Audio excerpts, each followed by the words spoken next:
ॐ अज्ञानतिमिरान्धस्य ज्ञानञ्जनशलाकया चक्षुरुन्मीलितं येन तस्मै श्रीगुरुवे नमः। हरे कृष्ण। भगवद गीता अध्याय 6 श्लोक संख्या 6। बंधु आत्मा आत्मनः तस्य येन आत्मना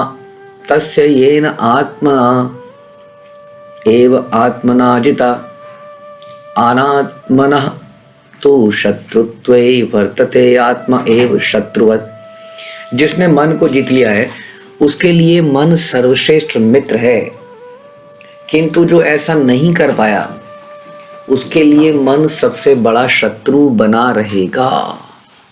तो इससे पिछले श्लोक में हमने सुना था कि किस प्रकार मनुष्य को चाहिए कि अपने मन की सहायता से अपना उद्धार करे और अपने को नीचे ना गिरने दे। यह मन बुद्धिजीव का मित्र भी है और शत्रु भी है। तो हमने डिटेल में समझा था कि मन की क्या एक्टिविटीज़ हैं। मन इच्छाएं करता है और भौतिक इच्छाएं हमें नीचे के शरीरों में गिरा देती हैं और आध्यात्मिक इच्छाएं हमें ऊपर की तरफ ले जाती हैं। यानी कि आध्यात्मिक इच्छाओं के लिए हमें मन की आवश्यकता पड़ती है प्रारंभ में जीव को ऊपर ले जाने की। इसलिए मन को आज उसी श्लोक में फर्दर हम सुन रहे हैं कि जो इस मन को जीत ले तो ये मन उसका सर्वश्रेष्ठ मित्र है। तो सबसे पहला तो क्वेश्चन ये है कि मन को जीतने का मतलब क्या है। मन को जीतने का मतलब मन को मारना नहीं है।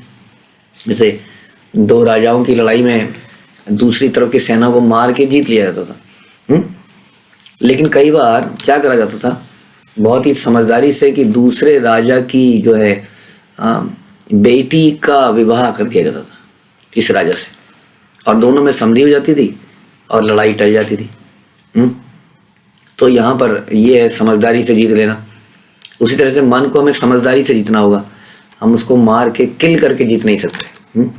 तो समझदारी से जीतने का मतलब क्या है कि इस मन को एंगेज करना भक्तिमय कार्यों में शास्त्रों के अनुसार। इसको कहते हैं मन को जीत लेना। हमने पहले भी चर्चा करी कि ऐसा कभी समय नहीं आ सकता कि मन इच्छाएं करना बंद कर दे, विचार लाना बंद कर दे, थिंकिंग, फीलिंग एंड विलिंग, एहसास होना मन को बंद हो जाए। तो इसलिए मन को जीतने का मतलब है शास्त्रों के अनुसार उसको एंगेज कर देना भक्तिमय कार्यों में। तो जिसने इस प्रकार से मन को जीत लिया है उसके लिए मन सर्वश्रेष्ठ मित्र है, क्योंकि अब ये मन ही हमें बहुत सारी डिजायर पैदा करेगा भक्तिमय। चलो आज 64 माला करते हैं, चलो आज गांधी है 64 माला करते हैं, चलो ऐसा क्यों ना करें, चलो आज डीटी वर्शिप क्यों ना करें, चलो आज भगवान के लिए कुछ बनाएं क्यों ना, चलो आज किसी भक्त को कुछ उपहार क्यों ना दें, चलो आज भक्त को किसी को घर पे क्यों ना बुलाएं। तो इस प्रकार से कई सारी इच्छाएं करेगा तो ये सर्वश्रेष्ठ मित्र बन गया, क्योंकि वो इच्छा करेगा तो आपकी इंद्रियां पीछे पीछे जाएंगी, क्योंकि मन जो है इंद्रियों का कंट्रोलर है। तो आपके हाथ पैर सारा सब कुछ लग जाएगा उसको पूरा करने के लिए।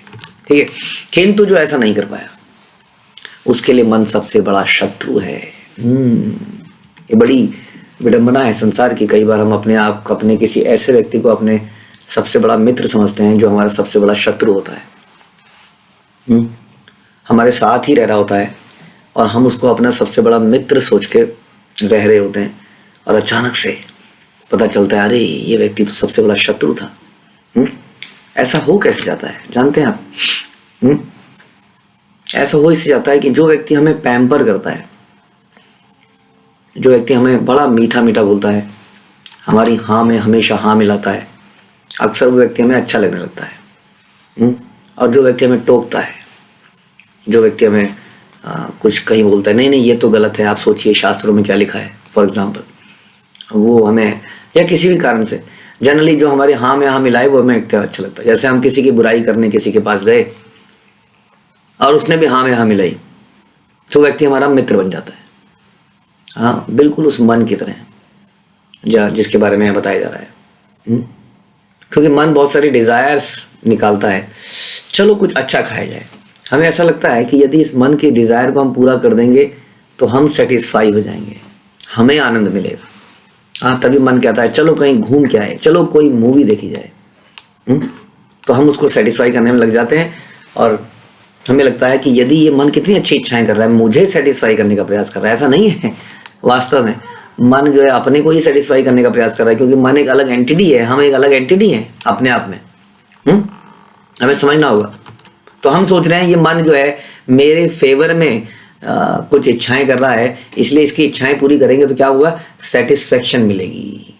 बट हम अगर डीपली उसके अंदर जाते हैं तब हमें समझ में आता है नहीं, एक ऊंट की तरह जो कि रेगिस्तान में कंटीले झाड़ियों को खाता है और कटीले झाड़ियों को खाते खाते उसके मुंह से खून निकलता है और खून के साथ साथ वो कटीली झाड़ियों को चबाता है और उसको बढ़िया से एक नमक का टेस्ट साथ में आता है, छोंके का टेस्ट आ जाता है। और वो सोचता है कितनी बढ़िया झाड़ी है, बिना सोचे हुए कि ये अपना ही खून को पी रहा है। उसी प्रकार से हम जब मन की इच्छाओं को पूरा कर रहे होते हैं तो हम अपना खून पी रहे होते हैं, अपने आप को गला रहे होते हैं।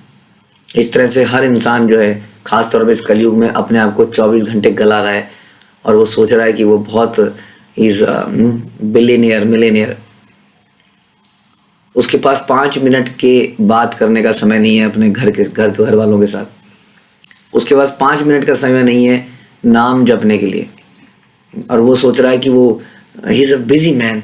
ये देखिए जी, वो दिखाता है कई बार, बड़ा प्राउड फील करता है। देखिए इधर से कॉल आई, इधर से दूसरी कॉल आई, इधर से लैपटॉप चल रहा है, इधर से कोई गैजेट्स हवा में उड़ता हुआ आ रहा है और कहता है आई एम बिजी, अभी ये मीटिंग है 5 मिनट में, अब दूसरी मीटिंग है 10 मिनट में, इधर से ये कार है, अब उसको जेट को प्राइवेट जेट में उधर जाना है, अब यहाँ जाना है, अब वहाँ जाना है। तो ये है, हम इस प्रोसेस में अपने आप को जला रहे हैं वास्तव में।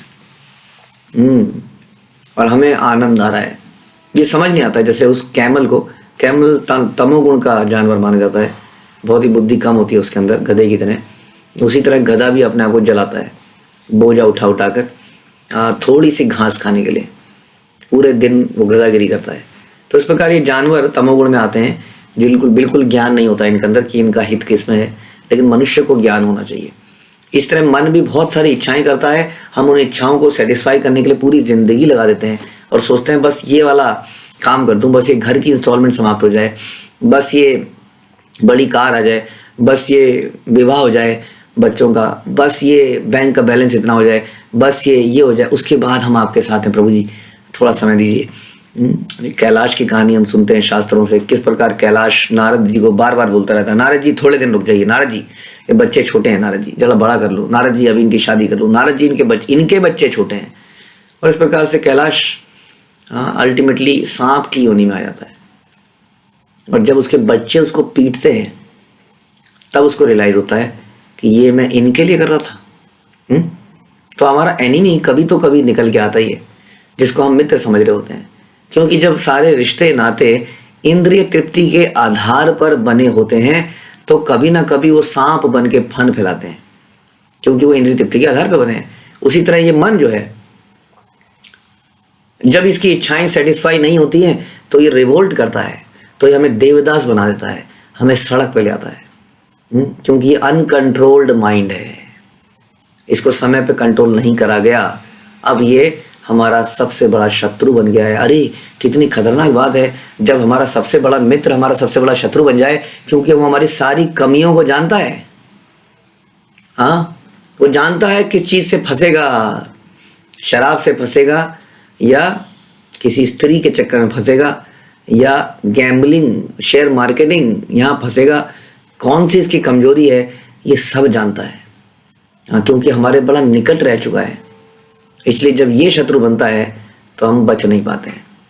इसलिए कहते हैं कि इसको प्रारंभ से ही कंट्रोल करना चाहिए, प्रारंभ से ही इसको इतना बड़ा होने ही देना चाहिए। बड़ा हो कैसे जाता है वास्तव में, ये बड़ा ऐसे हो जाता है जब हम इसकी बात को मानते रहते हैं। किसी की बात को मानते जाओ बड़ा हो जाता है ना। एक राजा की मंत्रालय में माना 12 मिनिस्टर हैं कैबिनेट के, लेकिन प्रधानमंत्री जी जब भी कोई डिसीजन लेना होता है तो किसी एक मंत्री को बुलाते हैं बार बार, या अपने सचिव को, या किसी से एक राय लेते हैं।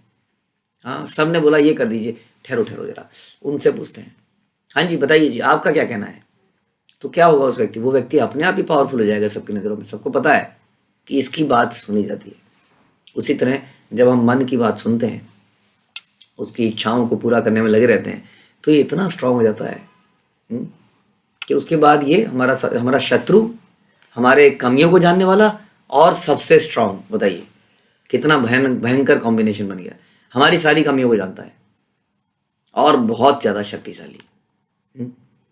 इसको शक्तिशाली किसने बनाया, हमने।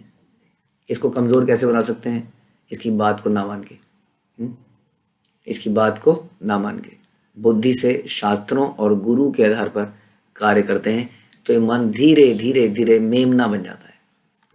तो यही करने की आवश्यकता है। यदि इस प्रकार जब ये मेमना बन जाता है तो हम मेमने को बोलते हैं चलो मेमने हरे कृष्णा गाओ, फिर मेमना मिमियाने लगता है।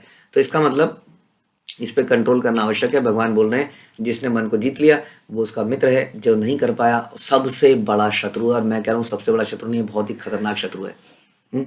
इसलिए हमें इसकी इच्छाओं को पूरा, मन की इच्छाओं को पूरा करने में नहीं लगना है। हमें शास्त्रों, गुरु, साधु, शास्त्र के अनुसार अपने जीवन को बिताना है। यही हमारा सबसे बड़ा लक्ष्य होना चाहिए। इसलिए ध्यान रखना है। हमने एक और चीज़ सुनी कि किस प्रकार जो लोग हमें पैम्पर करते हैं, जो लोग हमारा बहुत हाँ में हाँ मिलाते हैं, ये वही व्यक्ति हैं जो एक दिन शत्रु की तरह निकल के आएंगे। इसलिए our best friend is one जो कि हमें टोकता है, ना कि वो जो कि हमें पैम्पर करता है। ध्यान रखिए। और हम अक्सर दोस्त उसी को बना लेते हैं। गुरु का काम जैसे क्या है, गुरु का काम प्रताड़ित करना है।